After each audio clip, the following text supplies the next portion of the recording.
Hi guys, Shanta here from Grounded Mind. How are we all doing today?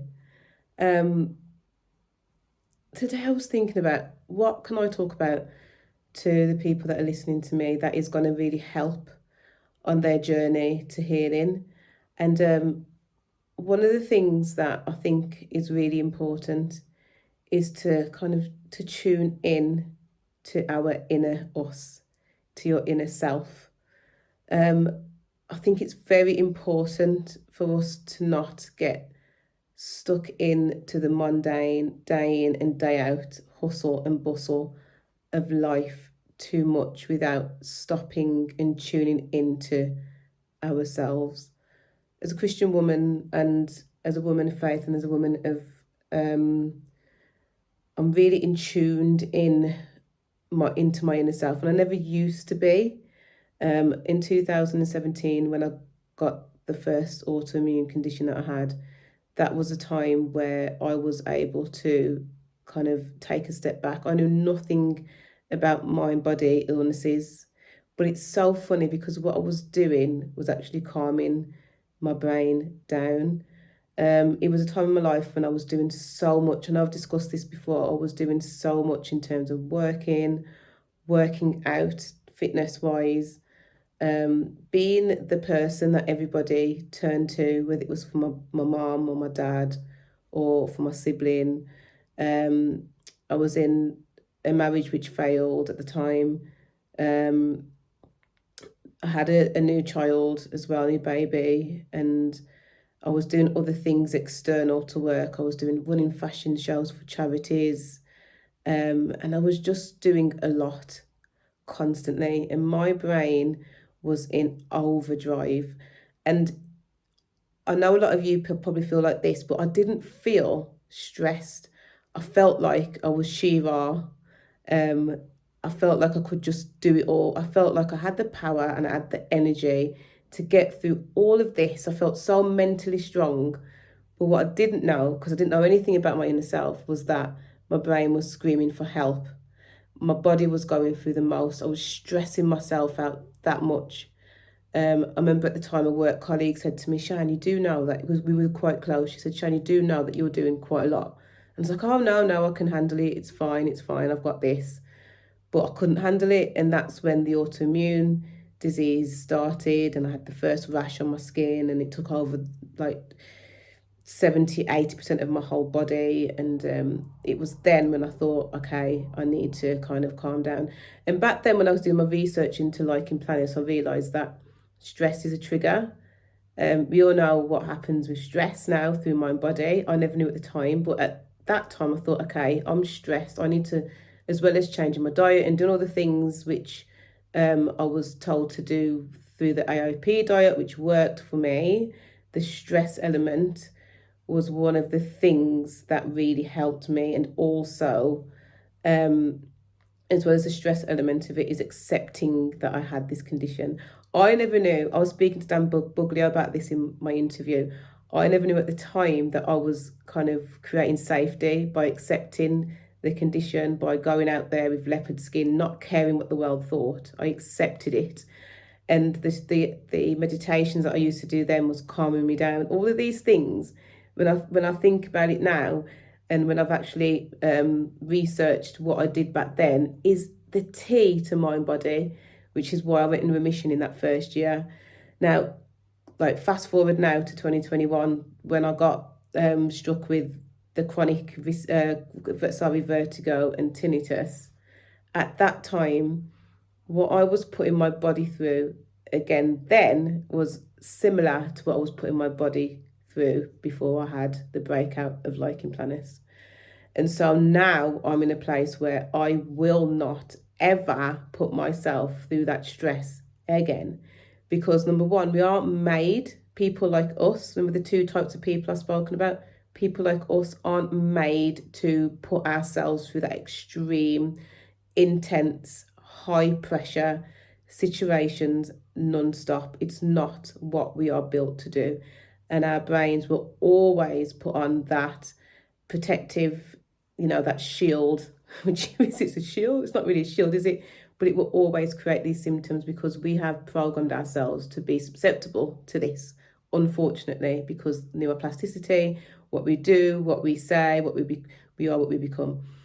And so now it's important for us to just listen to our bodies. Yes, live a normal life. Yes, try to accept yourself.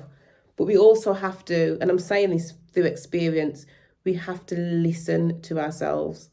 So my year's been quite stressful. I have had no vestibular chronic symptoms at all. And that is because I know how to stop. I know how to breathe. I know when I need to just take a moment where I just can not collect my thoughts, but kind of tune into how I'm feeling internally, to feel how I feel, to feel the symptoms, not the symptoms, so to feel the motions of what's happening. I'll close my eyes and I'll just feel, how does it feel?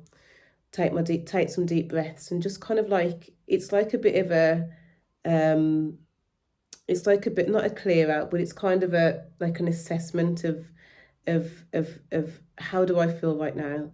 For example, this is probably a better example. I took myself to Morocco for the weekend, just to have that time to sit on the beach and to look at nature.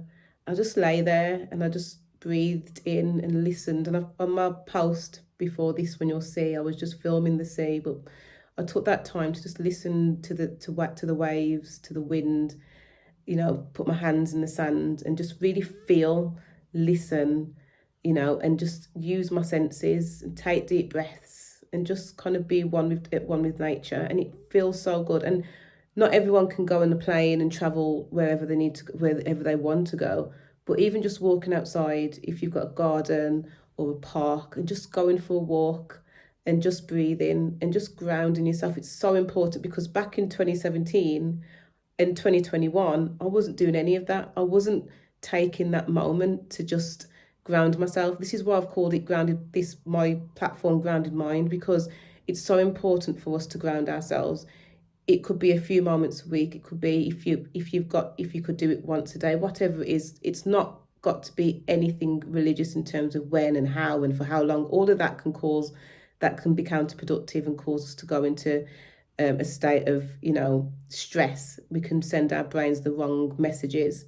But when you have that time, just take yourself away from the hustle and the bustle of life, whether it's in your car, going for a walk, getting on a plane, getting on a train, and have that time where you can just feel how you're feeling, or look around you, what's happening, gaze and breathe and be in the moment, not working for so and so or doing this task for so and so or running for this, or just doing it for yourself, being in the presence of yourself and feeling how you feel right now in the present time with no distractions, but the birds singing, the sea, the waves are there, the wind is blowing, the trees, the leaves on the trees, just all of that is so important for us to really be in touch with our inner selves, because at the end of the day, if we're having heightened symptoms,